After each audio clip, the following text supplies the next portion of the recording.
Over the course of its existence, the UFC has provided its audience with some of the most thrilling and action-packed bouts in the annals of sports competition. These bouts have included mind-boggling submissions and electrifying knockouts. Even though a win through stoppage is considered to be the most exciting kind of win in mixed martial arts, if the stoppage occurs as a result of a severe knockout, the atmosphere in the stadium may take on an entirely new vibe. These are the top 15 most brutal MMA knockouts ever. But before we start, don't forget to punch the subscribe button and ring the notification bell. Like and share the video with your friends, and don't forget to watch until number 1 because it will be a big surprise to most of you. UFC 100, Dan Henderson vs Michael Bisping. When discussing the most devastating knockouts in mixed martial arts, there is no question that the one that took place between Dan Henderson and Michael Bisping at UFC 100 deserves special recognition. It also often appears in highlight videos that compile all of the UFC's best moments. Michael Bisping has also said that he avoided watching the fight for almost 7 years until he was scheduled for a rematch versus Henderson in a rematch at UFC 204. This rematch was to take place at the same venue as the first encounter.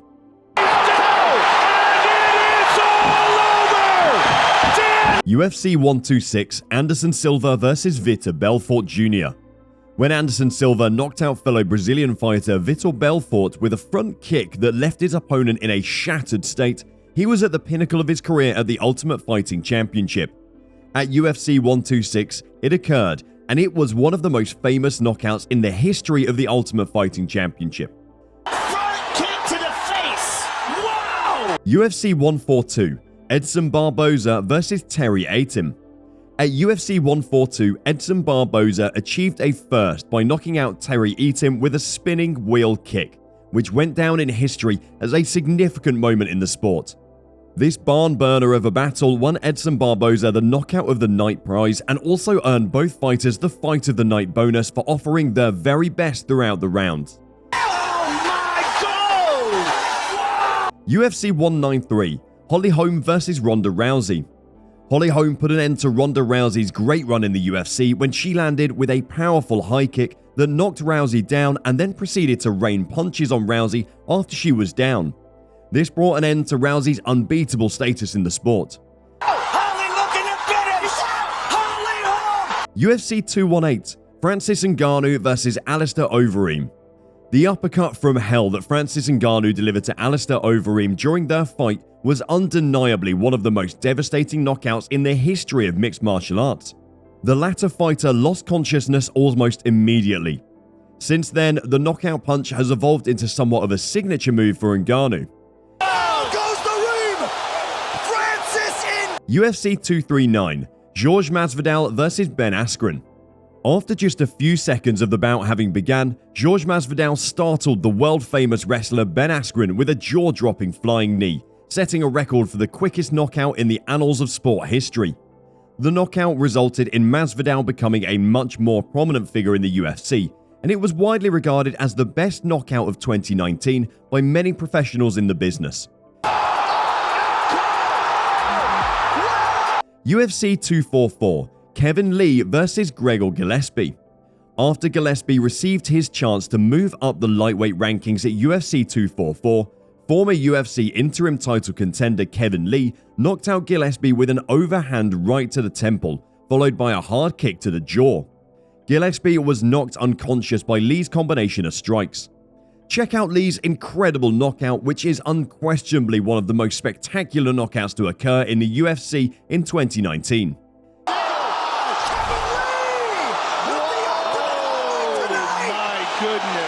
Keith Hackney vs Emmanuel Yarbrough.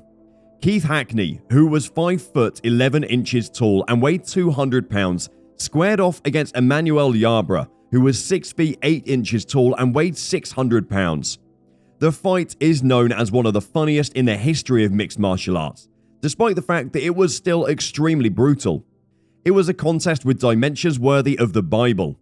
According to the original version of the tale, the much smaller Hackney defeated Yarbrough, but he didn't need a slingshot since the unrelenting pounds to the back of the skull were enough to do the work.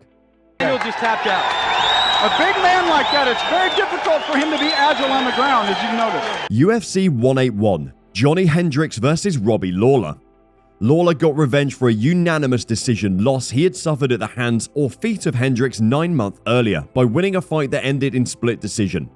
That means that the guys fought each other for a total of 10 rounds in 2014, but none of them was able to knock the other out. We're still awaiting the final of that trilogy. Johnny Hendricks, the 5th round, the unanimous judges' decision. UFC 156, Antonio Silva versus Alistair Overeem. Both Silva and Overeem spent most of the bout trading blows with one another, clinching and scoring a few well-placed knockouts here and there. However, around the 15-minute mark, things became more intense as Bigfoot lands a brutal combination of punches and kicks on his opponent. There is also a movie battle rear back that causes Overeem to collapse with its might. Soon after that, Alistair was bringing it down to a low level without even realizing it. We're lucky we had Herb Dean and not Kim Winslow. Fight Night 2, Hieron versus Jonathan Galette. This battle would have been thrilling for vampires all throughout the globe, but for the rest of us mere mortals, it made our stomachs turn.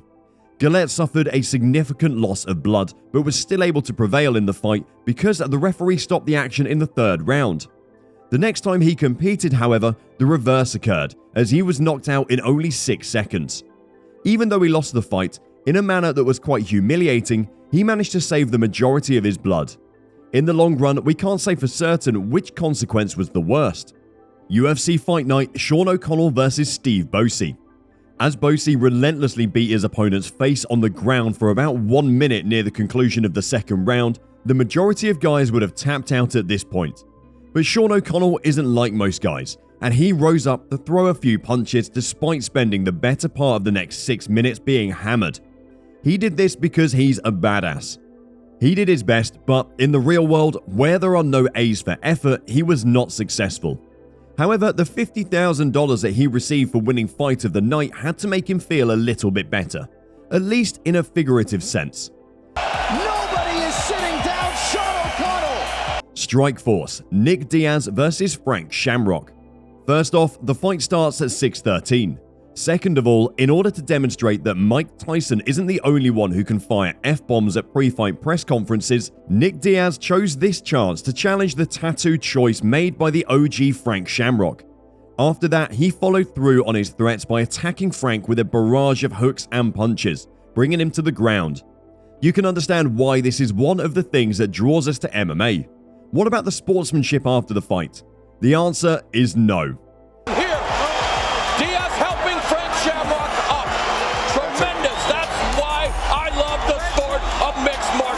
Right, a lot of smack talking. Beautiful though, Nick.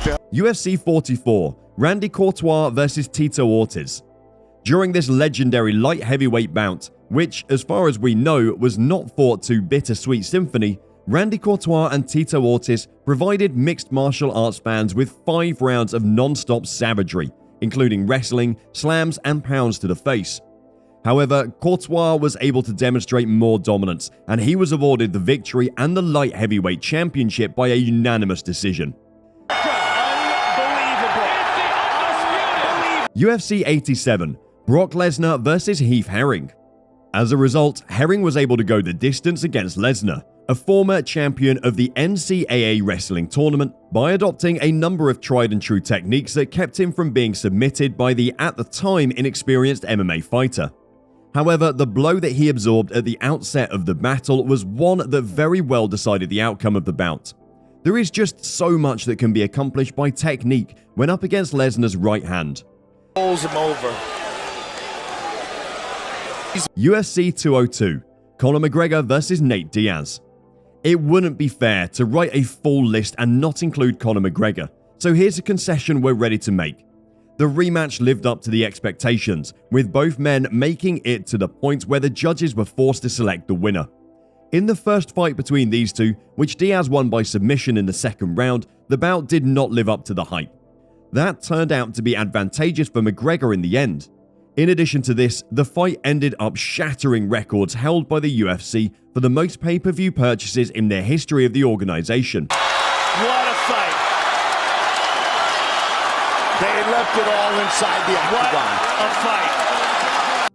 And that's how we conclude our list. Out of all these clips, which one was your favourite? Let me know in the comments below and I'll handpick and feature your comment in the following video, so don't forget to comment. Please make sure you hit the like button to show your support if you enjoyed the video. It was a pleasure to talk to you guys. Please like and share the video with your friends. Until next time.